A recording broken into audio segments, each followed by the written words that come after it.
नमस्कार। प्रादेशिक समाचार के साथ मैं नीलम कुमार। पहले मुख्य समाचार। देश के नवनिर्वाचित उपराष्ट्रपति जगदीप धनखड़ ने आज शपथ ली। राष्ट्रपति द्रौपदी मुर्मू ने अब से थोड़ी देर पहले उन्हें पद और गोपनीयता की दिलाई शपथ। न्यायमूर्ति उदय उमेश ललित होंगे देश के अगले प्रधान न्यायाधीश। 27 अगस्त को संभालेंगे कार्यभार।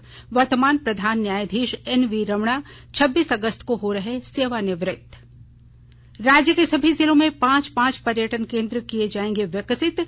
मुख्य सचिव ने सभी उपायुक्तों को उनके जिलों में पर्यटन स्थल चिन्हित करने के दिए निर्देश।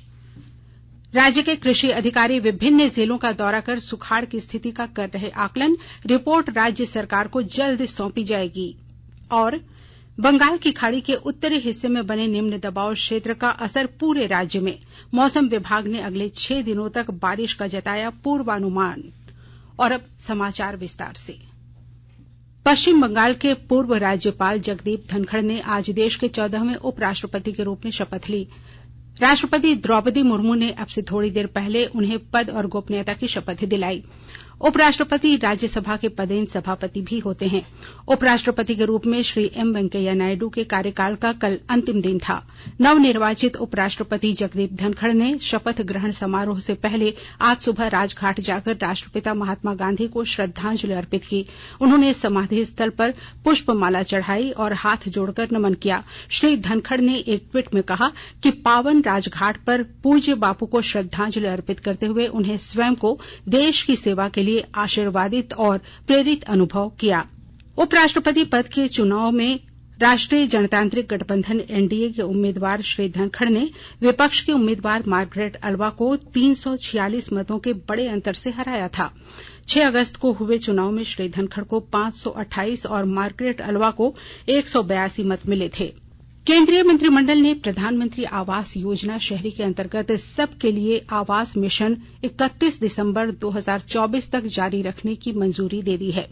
योजना के अंतर्गत 31 मार्च 2022 तक मंजूर 122 लाख से अधिक आवासों को पूरा करने के लिए वित्तीय सहायता उपलब्ध कराई जा रही है।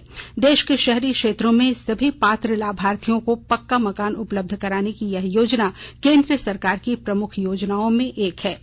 राज्यों और केंद्र शासित प्रदेशों ने इस योजना को जारी रखने का अनुरोध किया था। इसके लिए वर्ष 2015 से 2,03,000 करोड़ रुपए की केंद्रीय वित्तीय सहायता स्वीकृत है, जबकि वर्ष 2004 से 2014 तक यह केवल 20,000 करोड़ रुपए थी। वहीं केंद्रीय मंत्रिमंडल ने फिल्मों के सह निर्माण को बढ़ावा देने के उद्देश्य से भारत और ऑस्ट्रेलिया के बीच ऑडियो विजुअल को प्रोडक्शन संधि पर हस्ताक्षर करने को मंजूरी दी है।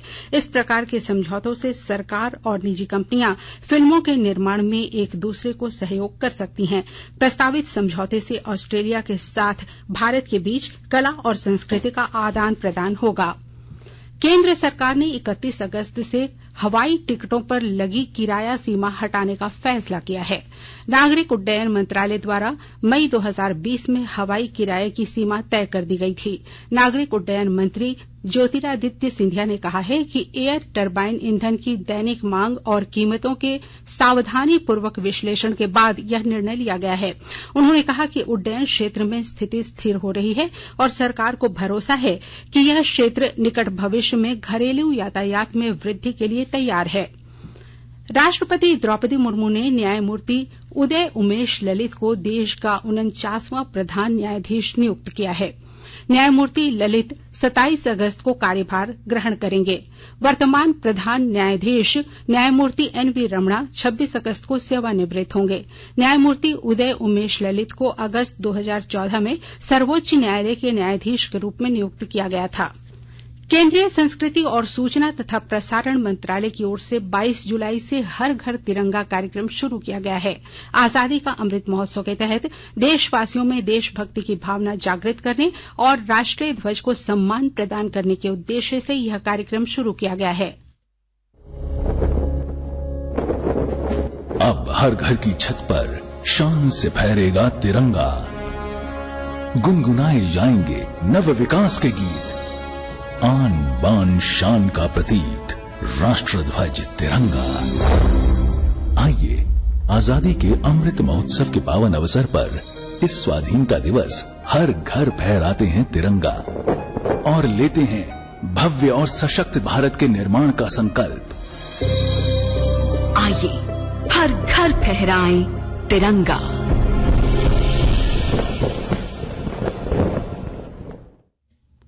देश भर के डाकघरों ने हर घर तिरंगा अभियान के अंतर्गत नागरिकों को आसानी से राष्ट्रीय ध्वज उपलब्ध कराने का प्रबंध किया है। डाकघरों से 25 रुपए में तिरंगा लिया जा सकता है। संचार मंत्रालय ने बताया कि बड़ी संख्या में लोग ई डाकघर पोर्टल के माध्यम से ऑनलाइन तिरंगा मंगवा रहे हैं। डाक विभाग देश के भीतर किसी भी पते पर बिना किसी शुल्क के तिरंगा पहुंचा रहा है।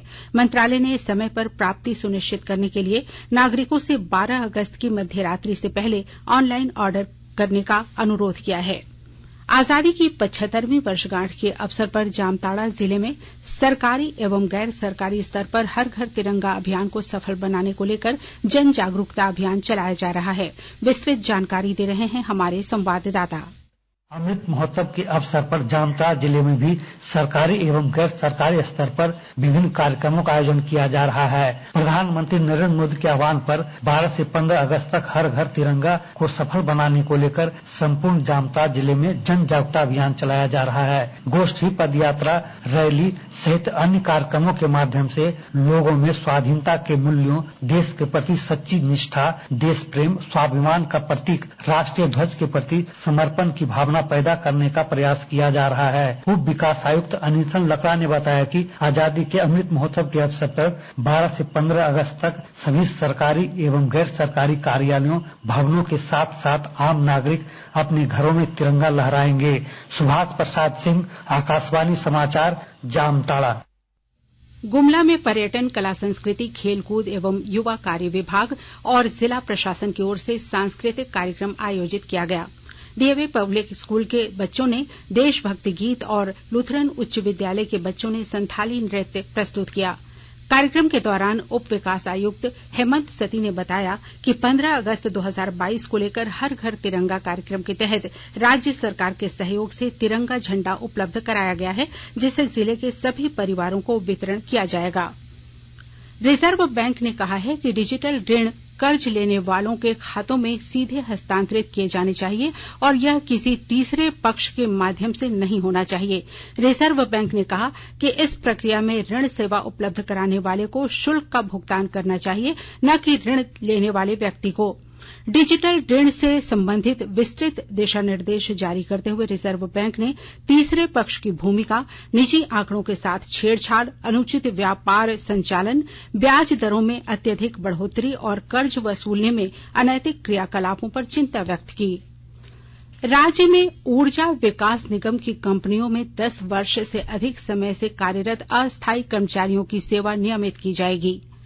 निगम के महाप्रबंधक ने सर्वोच्च न्यायालय और उच्च न्यायालय के निर्देश के आलोक में सभी निर्देशकों और महाप्रबंधकों को इस संबंध में पत्र लिखकर ऐसे कर्मियों की सूची मांगी है जो 10 साल से अधिक समय से कार्यरत हैं। आकाशवाणी के ताजा तरीन समाचारों के लिए आप हमारी वेबसाइट newsonair.com पर लॉग ऑन कर सकते हैं। ताजा समाचार Twitter handle @AIR news alerts और Facebook page all India radio news पर भी उपलब्ध है। आप प्रादेशिक समाचार एकांश के Twitter handle @AIR news _Ranchi और फेसबुक, इंस्टाग्राम पेज तथा YouTube channel AIR news Ranchi पर भी हमारे बुलेटिन सुन सकते हैं। प्रादेशिक समाचार आप आकाशवाणी रांची से सुन रहे हैं और अब पेश है कोरोना से बचाव के कुछ संदेश। चलो मिलकर एक शुरुआत करें, चलो एक फैसला आज करें, मास्क नहीं तो टोकेंगे, कोरोना को रोकेंगे, चलो एक वादा करते हैं, चलो कुछ वादा करते हैं, मास्क नहीं तो टोकेंगे, कोरोना को रोकेंगे। भारत सरकार द्वारा जनहित में जारी। कोविड-19 से बचाव और सुरक्षित रहने के 3 उपाय। मास्क लगाएं, 2 गज दूरी है जरूरी, सुरक्षित दूरी रखें, हाथ और मुंह साफ रखें। प्रादेशिक समाचार में आपका एक बार फिर से स्वागत है। राज्य सरकार ने झारखंड के पर्यटन केंद्रों को बढ़ावा देने और स्थानीय लोगों को रोजगार उपलब्ध कराने का प्रयास शुरू कर दिया है। इसके लिए मुख्य सचिव सुखदेव सिंह ने सभी जिलों के उपायुक्तों को उनके जिलों में 5-5 पर्यटन क्षेत्र चिन्हित करने का निर्देश दिया है, ताकि उन क्षेत्रों को पर्यटन केंद्रों के रूप में विकसित किया जा सके। मुख्य सचिव ने राष्ट्रीय महत्व, राजकीय महत्व और स्थानीय महत्व के अनुसार पर्यटन स्थलों को विकसित करने की कार्य योजना तैयार करने को कहा है, ताकि वहां जरूरत की हर सुविधाएं उपलब्ध कराई जा सकें। मुख्य सचिव ने पर्यटन एवं कला संस्कृति विभाग को इस दिशा में सतत निगरानी बनाए रखने को कहा है। भूमि संरक्षण विभाग के निदेशक सुभाष सिंह ने कल दुमका जिले में सुखाड़ की स्थिति का जायजा लिया। जिले के गोपीकांदर, काठीकुंड, शिकारीपाड़ा, जामा, जरमुंडी और दुमका प्रखंड के कई गांवों में धान एवं फसलों की बुआई का आकलन करने के बाद अधिकारियों ने डीडीसी कर्ण सत्यार्थी को स्थिति की जानकारी दी। अधिकारियों ने बताया कि दुमका जिले में 1% ही धान की रोपाई हुई है। पानी के अभाव में खेतों में दरारें आ गई हैं। उन्होंने कहा कि सभी फसल को मिलाकर 5% खेतों में फसल लग पाई है। इसकी रिपोर्ट सरकार को समर्पित की जाएगी। वहीं खूंटी जिले में सूखे के आकलन के लिए कृषि निदेशक निशा उरांव ने कल जिले के विभिन्न क्षेत्रों का दौरा किया। भ्रमण के क्रम में स्थानीय कृषकों ने फसलों की कम बुआई की जानकारी दी। कृषि निदेशक निशा उरांव ने ब्लॉक चेन प्रणाली के तहत सभी कृषकों को निबंधन कराने का सुझाव दिया। इस दौरान 2 दिनों से हो रही बारिश से किसान खेतों की जुताई कर रोपनी कार्य में जुट गए हैं। देश भर में आज भाई बहन के पवित्र प्रेम का त्योहार रक्षाबंधन हर्षोल्लास के साथ मनाया जा रहा है। इस अवसर पर बहनें अपने भाइयों की कलाई पर राखी के धागे बांधकर उनकी सुख समृद्धि और आरोग्य की कामना करती हैं और भाई उनकी रक्षा का वचन देते हैं। इस अवसर पर राष्ट्रपति द्रौपदी मुर्मू ने रक्षाबंधन पर लोगों को बधाई दी है। श्रीमती मुर्मू ने अपने संदेश में कहा कि भाई बहन के परस्पर प्रेम और विश्वास का यह त्योहार समाज में महिलाओं के प्रति आदर और सम्मान को बढ़ावा देगा। वहीं प्रधानमंत्री नरेंद्र मोदी ने भी रक्षाबंधन के अवसर पर देशवासियों को शुभकामनाएं दी हैं। देवघर में शीघ्र दर्शनम कूपन लेकर पूजा करने वाले भक्तों की सुविधा के लिए बाबा मंदिर स्थित होल्डिंग प्वाइंट को आरंभ कर दिया गया है। बाबा मंदिर प्रभारी सह अनुमंडल पदाधिकारी अभिजीत सिन्हा ने शीघ्र दर्शनम होल्डिंग प्वाइंट का विधिवत शुभारंभ किया है। इसकी व्यवस्था में एक बार में 500 से अधिक श्रद्धालुओं को व्यवस्थित तरीके से कतारबद्ध किया जा सकता है। पूर्व में अप्रत्याशित संख्या में श्रद्धालुओं के आने से कभी कभी असुविधा होती थी। पूरे राज्य में पिछले 2 दिनों से लगातार बारिश हो रही है। इससे जनजीवन अस्त व्यस्त हो गया है। मौसम विभाग ने बंगाल की खाड़ी के उत्तरी भाग में बने निम्न दबाव क्षेत्र के कारण अगले 6 दिनों तक राज्य के सभी हिस्सों में बारिश का अनुमान जताया है। विभाग के अनुसार इस दौरान रुक रुक कर हल्के से मध्यम दर्जे की बारिश होती रहेगी। इस दौरान तापमान में कोई बड़ा बदलाव नहीं होगा। मौसम विभाग ने लगातार बारिश को लेकर अलर्ट जारी किया है। वहीं 13 और 14 अगस्त को पूरे राज्य में बारिश को लेकर येलो अलर्ट जारी किया गया है। इधर लगातार हो रही बारिश से राज्य के किसानों में खेतों में धान की बुआई को लेकर एक बार फिर से उम्मीद जगी है। और अब संक्षिप्त खबरें। देवघर के सरकारी स्कूलों के विद्यार्थियों के माता पिता को बच्चों की शिक्षा से जोड़ने, उन्हें संवेदनशील बनाने, लर्निंग गैप कम करने के लिए 22 से 26 अगस्त तक स्कूली स्तर पर अभिभावक शिक्षक की बैठक आयोजित होगी। जमशेदपुर में अभिनेत्री माधुरी दीक्षित के फैन के रूप में प्रसिद्ध पप्पू सरदार ने चेशायर होम में बच्चों और महिलाओं के साथ रक्षाबंधन का त्योहार मनाया। राजधानी रांची में जन्माष्टमी उत्सव अल्बर्ट एक्का चौक पर मनाया जाएगा। श्रीकृष्ण जन्माष्टमी महोत्सव समिति ने इसके लिए कमेटी का गठन किया है। धनबाद एलेप्पी एक्सप्रेस आज शाम 5 बजे धनबाद स्टेशन से खुलेगी। यह गाड़ी अपने निर्धारित मार्ग चंद्रपुरा, राजाबेड़ा, बोकारो, स्टील सिटी और मूरी होकर ही चलेगी। जेईई एडवांस के लिए ऑनलाइन रजिस्ट्रेशन फॉर्म आज शाम 5 बजे तक भरा जा सकता है। यह परीक्षा 28 अगस्त को आयोजित की जाएगी। परीक्षार्थी 23 से 28 अगस्त तक एनटीए की वेबसाइट से एडमिट कार्ड डाउनलोड कर सकते हैं। और अब अंत में मुख्य समाचार एक बार फिर। देश के नवनिर्वाचित उपराष्ट्रपति जगदीप धनखड़ ने आज शपथ ली। राष्ट्रपति द्रौपदी मुर्मू ने अब से थोड़ी देर पहले उन्हें पद और गोपनीयता की दिलाई शपथ। न्यायमूर्ति उदय उमेश ललित होंगे देश के अगले प्रधान न्यायाधीश। 27 अगस्त को संभालेंगे कार्यभार। वर्तमान प्रधान न्यायाधीश एनवी रमणा 26 अगस्त को हो रहे सेवानिवृत्त। राज्य के सभी जिलों में 5-5 पर्यटन केंद्र किए जाएंगे विकसित। मुख्य सचिव ने सभी उपायुक्तों को उनके जिलों में पर्यटन स्थल चिन्हित करने के दिए निर्देश। राज्य के कृषि अधिकारी विभिन्न जिलों का दौरा कर सुखाड़ की स्थिति का कर रहे आकलन। रिपोर्ट राज्य सरकार को जल्द सौंपी जाएगी। और बंगाल की खाड़ी के उत्तरी हिस्से में बने निम्न दबाव क्षेत्र का असर पूरे राज्य में। मौसम विभाग ने अगले 6 दिनों तक बारिश का जताया पूर्वानुमान। इसके साथ ही आकाशवाणी रांची से प्रादेशिक समाचार का ये बुलेटिन समाप्त हुआ।